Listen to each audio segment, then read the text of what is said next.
দাঁড়িয়ে থেকে তৃণমূল পঞ্চায়েত সদস্যের সঙ্গে নিজের স্ত্রীর বিয়ে দিলেন তৃণমূলের কর্মী।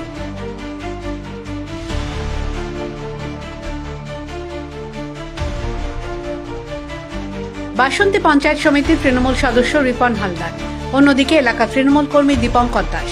দীপঙ্করের অভিযোগ, তার স্ত্রী গোলাপীর সঙ্গে অবৈধ সম্পর্ক তৈরি করে রিপন। এলাকায় কানাকানি চলছিলই। বৃহস্পতিবার রাতে ক্যানিং এর একটি ভাড়া বাড়িতে তাদের পাওয়া যায়, সেখানেই নিজের স্ত্রীকে বিয়ে দিয়ে দেন পঞ্চায়েত সমিতির সদস্য রিপনের সঙ্গে। এই পঞ্চায়েত সমিতির সদস্য রিপন হালদার আমাদেরই পাড়ার ছেলে। তো ও পাড়ার ছেলে যেহেতু এবং ও পঞ্চায়েত সমিতির সদস্য, ও বললো যে পাড়ার ছেলে আমি, তো এই চাকরি আমার হাতে সোর্স আছে, আমি করে দেবো এই বলে। আর যেহেতু পাড়ার ছেলে, সে বিশ্বাসও করেছি, করে ও 1.5 লক্ষ টাকাও নিল, নিয়ে ওকে চাকরি দিয়েছে, আরো বড় চাকরি দেবে বলে প্রলোভন দেখে আমার স্ত্রীকে বাড়ি থেকে বার করে নিয়ে যায়। এবং গত 8 মাস যাবৎ আমরা কোনো তার খোঁজ পাই না, কোথায় থাকে শুনেছিলাম বিভিন্ন মারফত ক্যানিং এ থাকে ঘর ভাড়া নিয়ে। তো গতকাল বিকালের দিকে আমরা ওখানটায় যাই এবং দেখি আমার যে একটা প্রতিবন্ধী ছেলে আছে 12 বছরের, তাকে বাইরে বার করে দিয়ে তারা দুজনের ভিতরে ছিটকেনি দিয়ে ভিতরে রয়েছে। আচ্ছা, আমরা যখন হাতে নাতে ধরি, ওখানটার লোকাল ছেলেরা ছিল, দেখে তারপরে ওদের যেহেতু একটা অবৈধ সম্পর্ক, সেটাকে বৈধতা দিতে তাদেরকে বিবাহ দিয়ে দেওয়া হয়। এবং এ বিভিন্ন রকম ভয় দেখাতো আমাকে সরাসরি।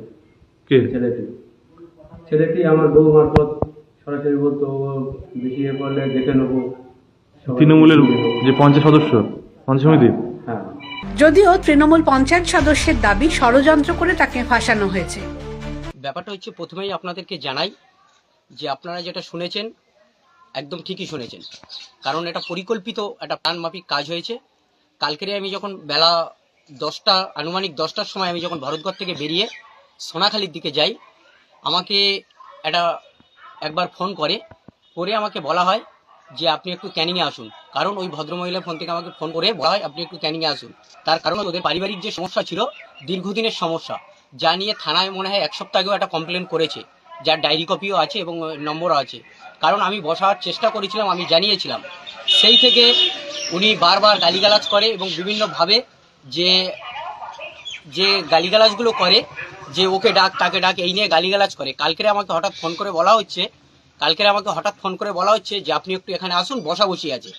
আমি যখন ক্যানিংয়ের কাছাকাছি যাই, আমি তখন গিয়ে যখন আমি ঢুকলাম, কারণ আমার সঙ্গে আরেকজন ছিল, তিনি রাস্তায় ছিলেন, আমি ঢুকে দেখছি ওরা ঘরের ভিতরে ছিল।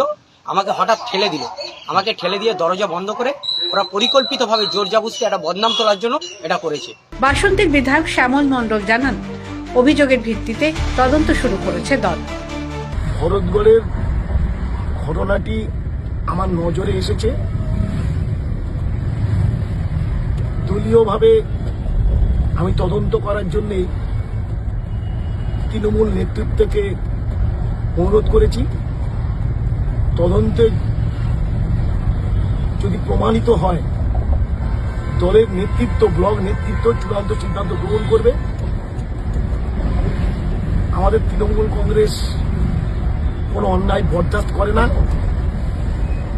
যদি তদন্তে প্রমাণিত হয়, আইন তার নিজের পথে চলবে। এই ঘটনাকে কেন্দ্র করে তুমুল শোরগোল পড়েছে গোটা এলাকায়। ক্যানিং থেকে সুভাষ চন্দ্র দাসের রিপোর্ট, দ্য ওয়াল।